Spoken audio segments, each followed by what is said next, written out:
राधे राधे श्री हरिवंश। आइए आज हम उत्पन्ना एकादशी के बारे में बताते हैं। उत्पन्ना एकादशी व्रत कथा। श्री सूत जी बोले कि हे मुनियों, विधि सहित इस एकादशी महात्म्य को भगवान कृष्ण ने कहा था। भक्तजन इस व्रत को प्रेम पूर्वक सुनते हैं और इस लोक में अनेकों सुखों को भोग कर अंत में विष्णु पद को प्राप्त करते हैं। सूत जी ने कहा, हे प्रभु, इस एकादशी व्रत का महात्म्य क्या है? इस व्रत को करने से क्या पुण्य मिलता है और उसकी विधि क्या है? सो आप मुझे कहिए। ऐसा सुनकर श्री कृष्ण भगवान ने कहा, हे अर्जुन, सबसे पहले हेमंत ऋतु के मार्गशीर्ष महीने में कृष्ण पक्ष की एकादशी का व्रत करना चाहिए। दशमी को शाम को दातुन करनी चाहिए और रात का भोजन नहीं करना चाहिए। एकादशी को सुबह संकल्प नियम के अनुसार कार्य करना चाहिए। स्नान करने से पहले शरीर पर मिट्टी का लेप लगाना चाहिए। स्नान के बाद धूप दीप नैवेद्य से भगवान का पूजन करना चाहिए। रात को दीप दान करना चाहिए। ये कार्य भक्ति पूर्वक करना चाहिए। उस रात को नींद और स्त्री प्रसंग को त्याग देना चाहिए। एकादशी के दिन तथा रात्रि में भजन सत्संग आदि शुभ कर्म करने चाहिए। उस दिन श्रद्धापूर्वक ब्राह्मणों को दक्षिणा देनी चाहिए और उनसे अपनी गलतियों की क्षमा मांगनी चाहिए। धार्मिक जनों को शुक्ल और कृष्ण पक्ष की दोनों एकादशियों को एक साथ समझना चाहिए। इसमें भेद मानना उचित नहीं है। ऊपर लिखी विधि के अनुसार जो मनुष्य एकादशी का व्रत करते हैं, उनको शंखों द्वार तीर्थ एवं दर्शन करने से जो पुण्य मिलता है, वह एकादशी व्रत के पुण्य के 16वें भाग के बराबर भी नहीं। व्यक्तिपात योग में, संक्रांति में तथा चंद्र ग्रहण, सूर्य ग्रहण में दान देने से और कुरुक्षेत्र में स्नान करने से जो पुण्य प्राप्त होता है, वही पुण्य मनुष्य को एकादशी का व्रत करने से प्राप्त होता है। जो फल देवपाठी ब्राह्मणों को 1000 गौ दान करने से मिलता है, उससे 10 गुना अधिक पुण्य एकादशी का व्रत करने से मिलता है। 10 श्रेष्ठ ब्राह्मणों को भोजन कराने से जो पुण्य मिलता है, वह एकादशी के पुण्य के 10वें भाग के बराबर होता है। निर्जल व्रत करने का आधा फल एक बार भोजन करने के बराबर होता है। उपरोक्त कोई सा एक व्रत जरूर करना चाहिए। एकादशी का व्रत करने पर ही यज्ञ दान तप आदि मिलते हैं, अन्यथा नहीं। अतः एकादशी को अवश्य ही व्रत करना चाहिए। इस व्रत में शंख से जल नहीं पीना चाहिए। मछली, सूअर तथा अन्य एकादशी के व्रत में वर्जित है। एकादशी व्रत का फल 1000 यज्ञों से भी अधिक है। ऐसा सुनकर अर्जुन ने कहा, हे भगवान, आपने इस एकादशी के पुण्य को अनेक तीर्थों से श्रेष्ठ तथा पवित्र क्यों बतलाया है? सो सब आप विस्तार पूर्वक कहिए। भगवान बोले, हे अर्जुन, सतयुग में एक महाभयंकर दैत्य हुआ था। उसका नाम मूर था तथा उस दैत्य ने इंद्र आदि देवताओं पर विजय प्राप्त कर उन्हें उसके स्थान स्वर्ग से भगा दिया था। तब देवेंद्र ने महादेव जी से प्रार्थना की कि हे शिव शंकर, हम सब देवता मूर दैत्यों के अत्याचारों से दुखित हो मृत्यु लोक में आप जीवन व्यतीत कर रहे हैं। अन्य देवताओं की हालत का तो मैं वर्णन ही नहीं कर सकता। आप कृपा कर इस महान दुख से छूटने का उपाय बतलाइए। शंकर जी बोले, हे देवेंद्र, आप विष्णु भगवान के पास जाइए।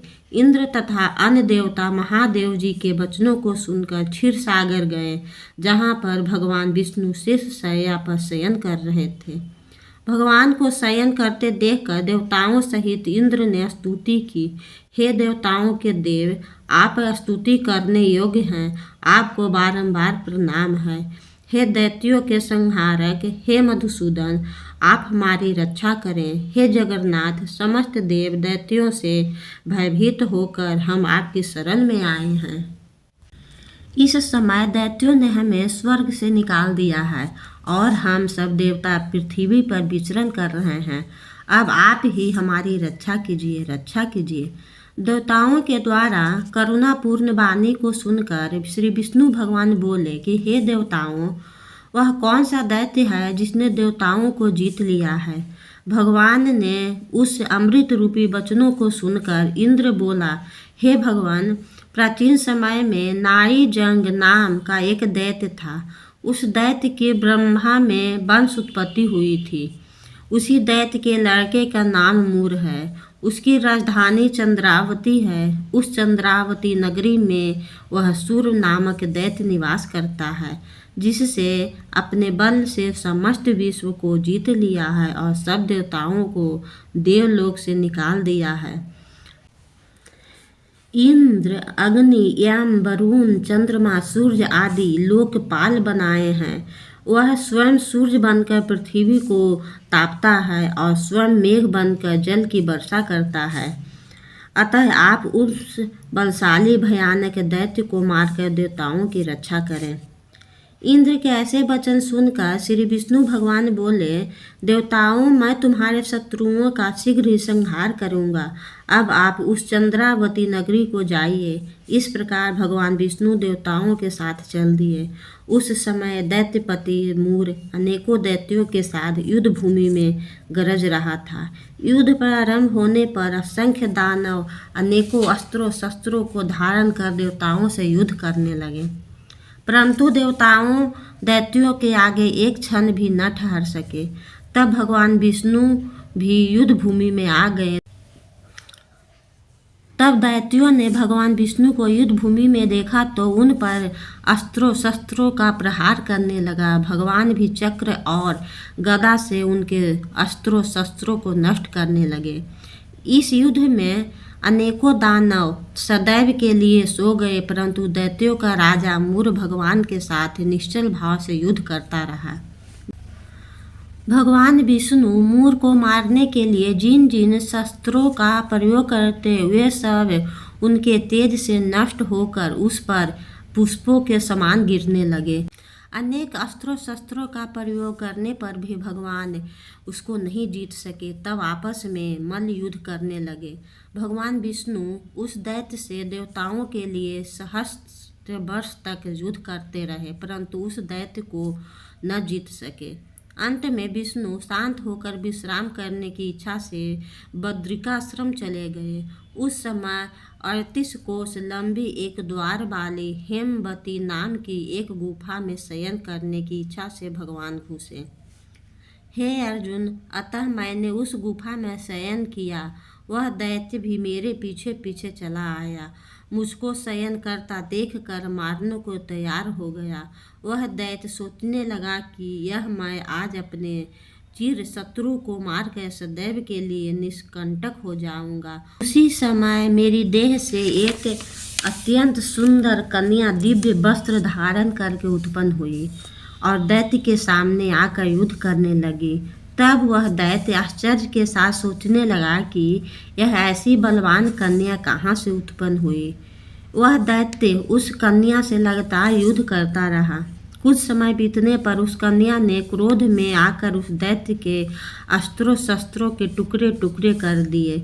उस कन्या ने उसका रथ तोड़ डाला। तब तो वह दैत्य महान क्रोध करके उससे मल्ल युद्ध करने लगा। उस कन्या ने उसको धक्का मारकर मूर्छित कर दिया। उठने पर उसका सिर काट लिया।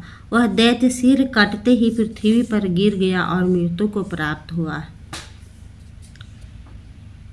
अन्य समस्त दानव भी ऐसा देखकर पाताल लोक को चले गए। जब भगवान विष्णु की निद्रा टूटी तो उस दैत्य को मरा देखकर अत्यंत आश्चर्य करने लगे और विचारने लगे, इस दैत्य को किसने मारा। तब वह कन्या भगवान से हाथ जोड़कर बोली, हे भगवान, यह दैत्य आपको मारने को तैयार था। तब मैंने आपके शरीर से उत्पन्न होकर इसका वध किया है। कि इस पर भगवान बोले कि हे कन्या, तूने इसको मारा है, अतः मैं तेरे ऊपर अत्यंत प्रसन्न हूँ। तूने तीनों लोकों के देवताओं को सुखी किया है, इसीलिए तू अपनी इच्छा अनुसार वरदान मांग।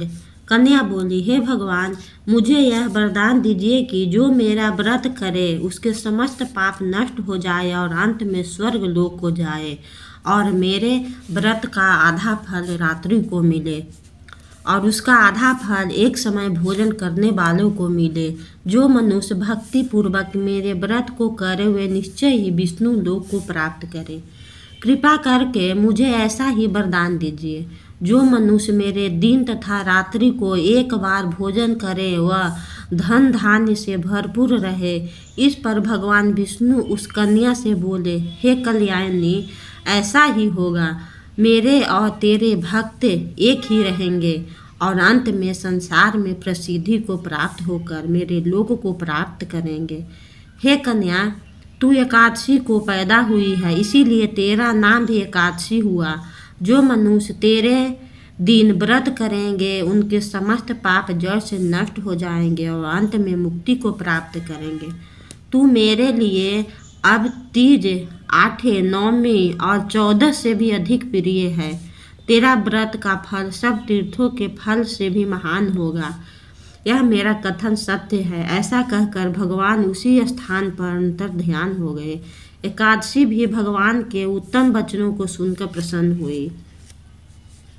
भगवान बोले, हे अर्जुन, सब तीर्थों दोनों व्रतों के फल से एकादशी व्रत का फल सर्वश्रेष्ठ है। मैं एकादशी व्रत करने वाले मनुष्यों के शत्रुओं को नष्ट कर देता हूँ और उन्हें मोक्ष देता हूँ। उन मनुष्यों को, विघ्नों को मैं स्वयं ही नष्ट कर देता हूँ। हे अर्जुन, यह मैंने तुमसे एकादशी की उत्पत्ति के बारे में बतलाया है। एकादशी व्रत समस्त पापों का नष्ट करने वाला और सिद्धि को देने वाला है। उत्तम मनुष्यों को दोनों पक्षों की एकादशियों को समान समझना चाहिए। उनसे भेदभाव मानना उचित नहीं है।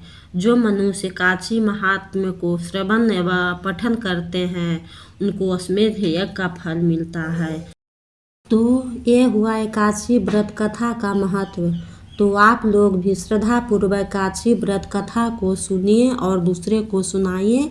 राधे राधे। श्री हरिवंश।